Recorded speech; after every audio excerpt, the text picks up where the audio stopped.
Good morning. Time for coffee and Jesus. I love this time.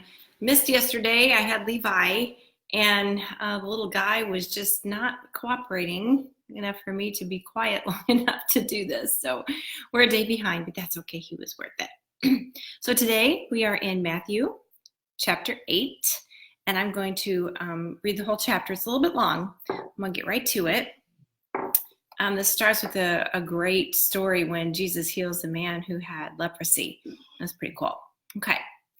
Large crowds followed Jesus as he came down the mountainside. Suddenly, a man with leprosy approached him and knelt before him. Lord, the man said, if you are willing, you can heal me and make me clean. Jesus reached out and touched him. I am willing, he said, be healed. And instantly the leprosy disappeared. Then Jesus said to him, don't tell anyone about this. Instead, go to the priest and let him examine you. Take along the offering required in the law of Moses for those who have been healed of leprosy. This will be a public testimony that you have been cleansed. When Jesus returned to Capernaum, a Roman officer came and pleaded with him, Lord, my young servant lies in bed, paralyzed, and is in terrible pain. Jesus said, I will come and heal him. But the officer said, Lord, I am not worthy to have you come into my home. Just say the word from where you are, and my servant will be healed. I know this because I am under the authority of my superior officers, and I have authority over my soldiers. I only need to say go, and they go, or come, and they come. And if I say to my slaves, do this, they do it. When Jesus heard this, he was amazed. Turning to those who were following him, he said, I tell you the truth. I haven't seen faith like this in all Israel. And I will tell you this, that many Gentiles will come from all over the world, from east and west, and sit down with Abraham, Isaac, and Jacob at the feast of the kingdom of heaven. But many Israelites, those for whom the kingdom was prepared, will be thrown out into outer darkness, where there will be weeping and gnashing of teeth. Then Jesus said to the Roman officer, go back home, because you believed. It has happened. And the young servant was healed that same hour. When Jesus arrived at Peter's house, Peter's mother-in-law was sick in bed with a high fever. But when Jesus touched her hand, the fever left her. Then she got up and prepared a meal for him. That evening, many demon-possessed people were brought to Jesus. He cast out the evil spirits with a simple command, and he healed all the sick. This fulfilled the word of the Lord through the prophet Isaiah, who said, he took our sicknesses and removed our diseases. When Jesus saw the crowd around him, he instructed his disciples to cross to the other side of the lake. Then one of the teachers of religious law said to him, Teacher, I will follow you wherever you go. But Jesus replied, Foxes have dens to live in, and birds have nests, but the Son of Man has no place even to lay his head.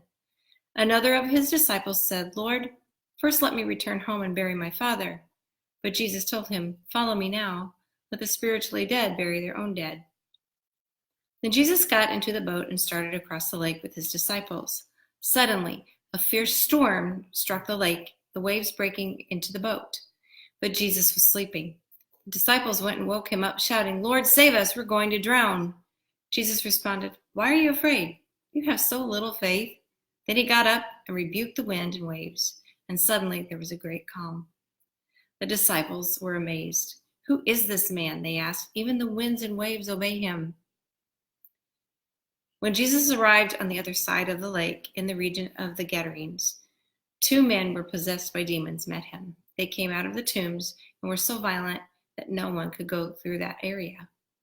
They began screaming at him, Why are you interfering with us, Son of God? You have come here to torture us before God's appointed time?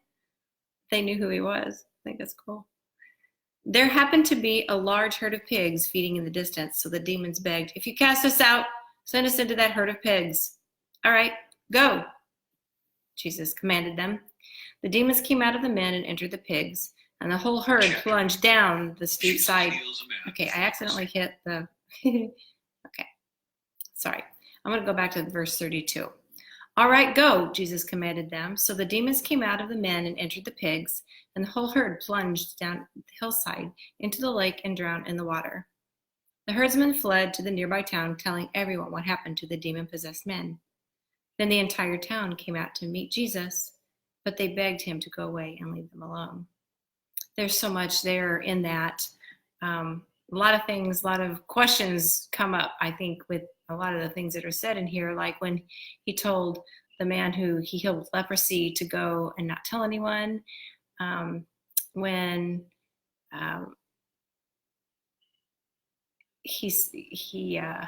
was another one that I was like, I think it's interesting how the faith of the people who, the one who said, all you have to do is say it and it will be done. There was another one where the one who, he said, Lord, first, I'm sorry. This is, it just came to me, this, and I thought that is so very cool. He said at the very beginning, Lord, the man said that this is the one, the man with leprosy. Okay. Suddenly a man with leprosy approached and knelt before him. Lord, the man said, if you are willing, you can heal me and make me clean. It wasn't like, Lord, please heal me and make me clean. He's like, if you're willing, you can do it. He had so much faith for that. He knew, but that it had to be his will. So that was so cool. So anyway, that was Matthew chapter 8, and tomorrow's chapter 9. And y'all have an amazing day, and I'll talk to you tomorrow. Look at my shirt. It says coffee. I love coffee. I love Jesus more, though.